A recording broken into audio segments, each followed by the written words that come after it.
ಅದೇಪಾಡಿ ಗ್ರಾಮ.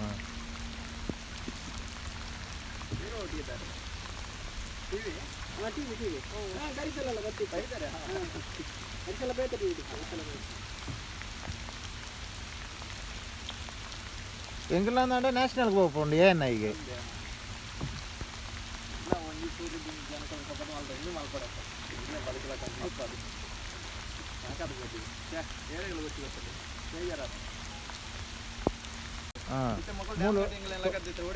ತೋಟ ಪೂರ ಉಂಡ ಅಂದತ್ತೆ.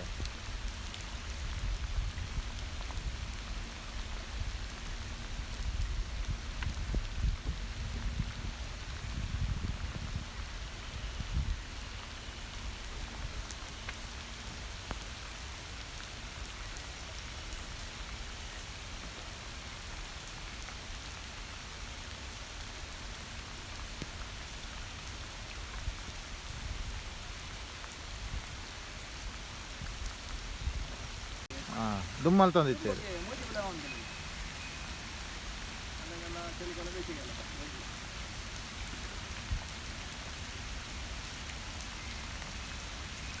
ಏತಿಲ್ಲುಂಡು ಓಕೆ.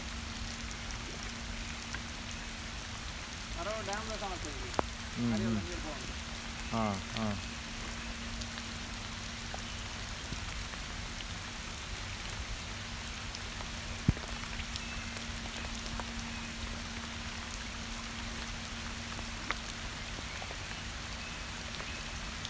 ಒಂಚೂರು ಬಡಿತಾನೆ ಎದುರುಪೋಲೆ ಅಯ್ಯೋ ಅದೇ ಮಾಡಿ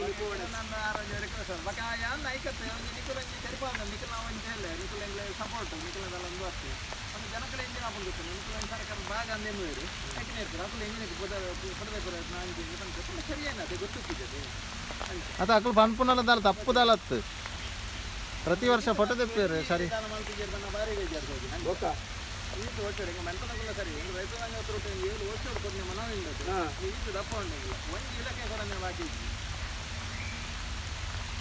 ಸರಾಗ ಅವೇ ಬಲಿಪುನ ಬೇಲೆ ಅಂಗಡಿ ಆಯ್ತಾ ಗುರಿಕೆ ಬಲಿಪುನ ಒಂದು ಯಾರು ನನ್ನ ಆಸೆ ನಮ್ಮದೆಲ್ಲ ಮೂರು ಹೊಸ ಕಟ್ಕೊಂಡೇ ತೋದೆ ನಾಲ್ಕು ಎತ್ತೀನಿ ಒಂದು ಮಗಳು ಸುರುವೆ ಡ್ಯಾಮ್ ಮಾಡಿದ್ರೆ ಮೊನ್ನೆ ಹೆಚ್ಚದಲ್ಲ ಈ ಡ್ಯಾಮ್ ಹತ್ರ ನೀವು ಬಲ್ಲ ಬರ್ತಿದ್ದೆ ಅಂತ ಬೈದ್ರು ಅವು ಏನು 15 ನಿಮಿಷ ಬಸ್ 15 ದಿನ ಬಿಡಂದ ಬಸ್ ನಡೆದು ಒಂದಿನ ಬಲ್ಲವತ್ತ ಮನದ ಜಾಸ್ತಿ ಸೀಟ ಆಗಿತ್ತು ಕಾಲಾಗಿ ಅವೆಲ್ಲ ಕಡಿಮೆ ಇರ್ತದೆ ನಾವು ಊರು ಅಂತ ಬರೋ ಗೊತ್ತಿಲ್ಲ ಸೋಪರು ಜೋಗಟ್ಟೆ ಅವರ ಮುರ್ಕೋದು ಮುರ್ಕೋದು ಎಂಗ್ಲೆ ಬಲ್ಲ ಆರ್ಬಿ ಇತ್ತು ಮುರ್ಕೊಂಡಂತ ಇದ್ದದ್ದು ಹೌದು ಎಂಚ ಉಂಟು ಅಂಗರಗೊಂಡಿ ಪುರ ಮುರ್ಕೊಂತರು ಅವು ಪುರ ಮುರ್ಕೋದಾದ ಶನಿವಾರ ಶುರು ಮಾಡಿ ಕೂತಿರ ಕೂಡ ಆಮೇಲೆ ಅದು ಕೊಡಿ ನಟನೆ ಯಾವೆ ತಿರೆಗೆ పోయి పోయి అంచనా ఇరే ఓ ముట్ట అప్పుడు అంచ పోయి పొడిచి పొడిచి పొడిచి పొడిచి యాన ముల్తర్దే జూమ్ మాల్తో తెప్ప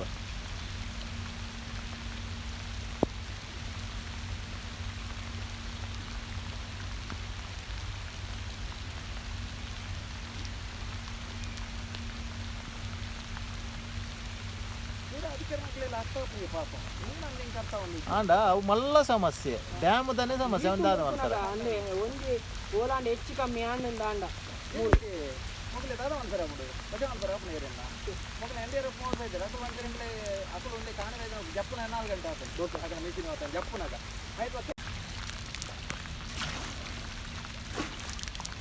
ಮತ್ತೆ ಏರಿಗಳ ಡೈರಲ್ಲಿ ಜಂಜವಾಡ ಅವರ ವಿಚಾರ ಬರ್ತಿದೆ ಕೋಟಿ ಹಾಕೊಂಡು ಬೇರೆ ನಂದು ಲಂಚೇನೆ ಧೈರ್ಯ ಹೊಡ್ಕೊಳ್ಳೋಣ ಅದೆಲ್ಲ ಫಂಡ್ ಎಲ್ಲ ಫಂಡ್ ದಯಕುಲ್ಲದಿ ಹಾಗೆ ಬೋಡಿತಿಲ್ಲ ಗೋಡ್ತಿಲ್ಲ ಮತ್ತೆ ತಪ್ಪತ್ತೆ ಓ ಧೈರ್ಯ ಹೊಡ್ಕೊಳ್ಳೋಣ ಒಂದು ದೇವರ ಧೈರ್ಯ ಹೊಡ್ಕೊಳ್ಳೋಣ ಅದನ್ನ ಅರೇಡ್ ಉಂಟು ಅವರ ನಾನು ಡೀಸಿ ಹತ್ತಿನಲ್ಲ ಒಂದು ನೀವು ಇದ್ದಕ್ಕೆ ಬರ್ತದೆ ಯಾನು ಪುನಃ ನಾನು ದೇವರು ಪೋನ್ ಬಂದೆ ನಾನು ದೇವರ ನಮ್ಮದು ಕೊಡ್ತೀನಿ ಹುಡುಗರ ಕುಸಲ ರಟ್ಟೆ ಇಂಚಿನಿ ಕೊಡ್ತೇವೆ ನಮ್ಮ ಈರು ಕಲಿಸಲು ಅಂಚಿ ಅನ್ನೋ ಲೆಕ್ಕ ಅಂಚಿ ಕುದುರು ಅಕದ ಮಿಟ್ಬರ ಇಲ್ಲುಂಟು ಅಂಚಿ ಬರ್ಲೆಕ್ಕ ಪಿರಮ ಇಟ್ಲ ಮತ್ತೆ ಫೋನ್ ಮಾತಾಡಲ್ಲ ತವತ್ತೆ ಯಾವ ಐತೆ ಕೊಂಡ ಹೊಸದಾಲ ಮಾತು ಗೊತ್ತಿತ್ತು ಅದೇ ಬಾಡಿ ಬಣ್ಣಾಡಿ ಗೊತ್ತಾಗ್ಬೋದು ಮಾತಾಡಿಗಲ್ಲ ಮತ್ತೆ ನಿಖಲ್ ಖಾಲಿ ಅದೇ ಬಾಡಿ ಬಣ್ಣ ಅಂದಾಜ ಏನು ಸಮಸ್ಯೆ ಇರ್ತದೆ ಇಲ್ಲಿ ನಮಗೆ ಮರವ ಡ್ಯಾಮ್ ಆಗಿ ಒಂದು 12 ವರ್ಷ ಆಯಿತು 13 ವರ್ಷ ಆಯಿತು ಅದರ ನಂತರ ಪ್ರತಿ ವರ್ಷ ಇಂಥದ್ದೇ ಸಮಸ್ಯೆ ಯಾಕೆಂದರೆ ಅಲ್ಲಿ ಮರವ ಡ್ಯಾಮಲ್ಲಿ ಅದು ಕಿಂಡಿ ಅಣೆಕಟ್ಟು ಅಂತ ಕಟ್ಟಿದ್ದು ಅದರಲ್ಲಿ ಮಳೆಗಾಲ ನೀರು ಹೋಗುವಂಥ ವ್ಯವಸ್ಥೆ ಇಲ್ಲ ಯಾಕೆಂದರೆ ಅದು 3 ಫೀಟದ್ದು ಕಿಂಡಿ 3 ಫೀಟದ ಪಿಲ್ಲರು 8 ಫೀಟ್ ಬೆಡ್ ಮಾಡಿಬಿಟ್ಟಿದ್ದಾರೆ ಅದರಲ್ಲಿ ಮಳೆಗಾಲ ನೀರು ಸರಗಾಗಿ ಹರಿದು ಹೋದ ಕಾರಣ ಇಂಥ ಪರಿಸ್ಥಿತಿ ಯಾಕೆಂದರೆ ಪ್ರತಿ ವರ್ಷ ಒಂದು ಮಳೆ ಬಂದರೆ ಸಾಕು ನೆರೆ ಬರೋದು 3-4 ತಿಂಗಳು ನಮಗೆ ಸತತವಾಗಿ ಇಂಥದ್ದೇ ಪರಿಸ್ಥಿತಿ ವರ್ಷವೂ ನಾವು ಎಲ್ಲ ಇಲಾಖೆಯವರು ಪಾಲ್ಗೊಂಡ ಇತರ ಶ್ರೇಣಿ ವೇದಿಕೆಯಿಂದ ಅರ್ಜಿ ಎಲ್ಲ ಕೊಟ್ಟು ಎಲ್ಲ ಹೇಳಿದ್ದೇವೆ ಹೋದ ಸಲ ಡಿ ಸಿ ಉಸ್ತುವಾರಿ ಸಚಿವರು ಎಲ್ಲ ಬಂದು ಭರವಸೆ ಕೊಟ್ಟಿದ್ದಾರೆ ಮುಂದಿನ ಸಲ ಹಾಗೆ ಆಗದಾಗೆ ನಾವು ಎಮರ್ಜೆನ್ಸಿ ಗೇಟ್ ಎಲ್ಲ ಅಳವಡಿಸಿ ಅಂತ ಹೇಳಿದ್ದಾರೆ. ಇಷ್ಟರ ತನಕ ಆಗಲಿಲ್ಲ. ಮುಂದಿನ ದಿನಗಳಲ್ಲೆಲ್ಲ ಅದು ನಮ್ಮಂಥ ಇಂಥ ಪರಿಸ್ಥಿತಿ ಆಗದಾಗೆ ನೋಡ್ಕೊಳ್ಬೇಕು. ಯಾಕಂದರೆ ನಮ್ಮ ಮಕ್ಕಳಿಗೆ ಶಾಲೆಗೆ ಹೋಗಲಿಕ್ಕೆ ಮತ್ತು ಹಿರಿಯರಿಗೆ ಏನಾದರೂ ವಯಸ್ಸಾದವರಿಗೆ ಹುಷಾರಿಲ್ಲ, ಹೋಗ್ಲಿಕ್ಕೆ ಆಗೋದಿಲ್ಲ. ಹಾಗೆ ನಮಗೆ ಎಲ್ಲ ನಮ್ಮ ಕೃಷಿಗಳು ಭತ್ತ, ಅಡಿಕೆ, ತೆಂಗು ಎಲ್ಲ ನಾಶ ಆಗ್ತಾ ಉಂಟು ಪ್ರತಿ ವರ್ಷ. ಅಂಥದ್ದು ನಾವು ರೈತರು ಬದುಕುಕೊಳ್ಳೋದು ಹೇಗೆ? ನಮ್ಮ ಹೋದ ಸಲ ಮನೆಗಳಿಗೆಲ್ಲ ನೀರು ಹೋಗಿ ಎಲ್ಲ ಫರ್ನಿಚರ್ ಎಲ್ಲ ಹಾಗೆ ಹಾಳಾಗಿದೆ. ಮತ್ತು ದನಕರುಗಳೆಲ್ಲ ಅಟ್ಟಿ ಅದೆಲ್ಲ ಸಮಸ್ಯೆ ಆಗಿದೆ. ವರ್ಷವೂ ಅಂಥದ್ದೇ ಪರಿಸ್ಥಿತಿ. ಅದಕ್ಕೋಸ್ಕರ ಈ ಸಲ ಮಾಡಲಿಲ್ಲ, ಬರುವ ಸಲ ಆದರೂ ಅದಕ್ಕೊಂದು ಎಮರ್ಜೆನ್ಸಿ ಹೈಡ್ರೋಲಿಕ್ ಗೇಟ್ ಎಲ್ಲ ಮಾಡಿ ಮಳೆಗಾಲ ನೀರು ಸರಗಾಗಿ ಹರಿದು ಹೋಗುವಂಥ ವ್ಯವಸ್ಥೆಯನ್ನು ನಮ್ಮ ಜಿಲ್ಲಾಡಳಿತಗಳು ಅಧಿಕಾರಿಗಳು ಎಲ್ಲ ಸೇರಿ ಮಾಡಬೇಕಂತ ನನ್ನ ವಿನಂತಿ. ಎಷ್ಟು ಮನೆ ಇದೆ ಅಲ್ಲಿ 35 ಮನೆಗಳು ಉಂಟು. 35 ಮನೆಗಳಲ್ಲಿ ಎಲ್ಲ ಹಿರಿಯರು, ಮಕ್ಕಳು ಎಲ್ಲ ಇದ್ದಾರೆ. ಕೆಲಸಕ್ಕೆ ಹೋಗುವವರು ಇದ್ದಾರೆ. ಎಲ್ಲ ದೋಣಿಯಲ್ಲೇ ಹೋಗಬೇಕು. ಹೇಗೆ ಹೋಗೋದು? ಇಂಥ ಪರಿಸ್ಥಿತಿ ಆದರೆ ಹೇಗೆ ಜೀವನ ತೆಗೆದು ನಾವು? ಕೃಷಿ ಎಲ್ಲ ಇಷ್ಟ ಹಾಳಾಗ್ತಾ ಉಂಟು. ಒಂದು ಗ್ರಾಮಕ್ಕೆಂದಲ್ಲ, ಅದ್ದೆಪಾಡಿ ಒಂದಕ್ಕೆಲ್ಲ, ಅದ್ದೆಪಾಡಿ ಅದ್ದೆಪಾಡಿ ಕಂದವರ, ಕೊಳಂಬೆ, ಅಡ್ಡೂರು, ಕೊಳಲಿ, ಮೂಡ್ಶೆಡ್ಡೆ, ಪಡಿಶೆಡ್ಡೆ, ಉಳೆಬೆಟ್ಟು ಎಲ್ಲ ಮಳಲಿ ತನಕ ಎಲ್ಲ ಮುಳುಗಡೆ ಆಗ್ತಾ ಉಂಟು. ಎಷ್ಟು ಗ್ರಾಮಗಳ ಕೃಷಿ ಮುಳುಗಡೆ ಆಗ್ತಾ ಉಂಟು. ಇಷ್ಟೆಲ್ಲ ಆಗುವಾಗ ಅವರಿಗೊಂದು ಇದಕ್ಕೊಂದು ಸರಿ ಎಂಥ ವ್ಯವಸ್ಥೆ ಮಾಡಿದರೆ ಒಳ್ಳೆಯದಂತ ನಾನು ಕೇಳ್ಕೊಳ್ಳೋದು ಅಷ್ಟೇ. ಶಿವರಾಮ್ ಅಂತ.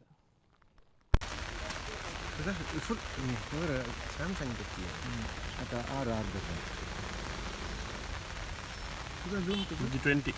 ಒಂದು ಚೂರು ಒಂದು ತುಪ್ಪಲ್ಲಿ ಹೋಗು ನೆಟ್ಟದು ತೊಂದರೆ.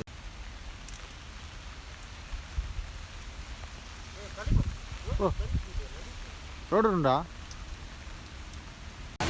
ಆ ಕಡೆಯಿಂದ ಸ್ವಲ್ಪ ಮುಂದೆ ಹೋಗಿ ಲೆಫ್ಟ್ ತಗೋಬೇಕಾ? ಸಿಗ್ಬೋದಾ? ಅಲ್ಲಿಗೆ ಬರ್ಲಿಕ್ಕೆ ಅಲ್ಲಿಂದ ತೆಗಿತೀನಿ. ನೀನು ಮಿಸ್ ಮಾಡೋದು. ನಾನು ಇಲ್ಲಿಂದ ತೆಗಿತೀನಿ. ನಡ್ಕೊಂಡು ಹೋಗಿ. ಇಲ್ಲಾಂದ್ರೆ ಯಾಕೆ ಅಷ್ಟು ದೂರ? ನಡ್ಕೊಂಡು ಹೋಗ್ಬೋದು. ಹೋಗ್ಬೋದಾ? ಹೋಗ್ಬೋದು.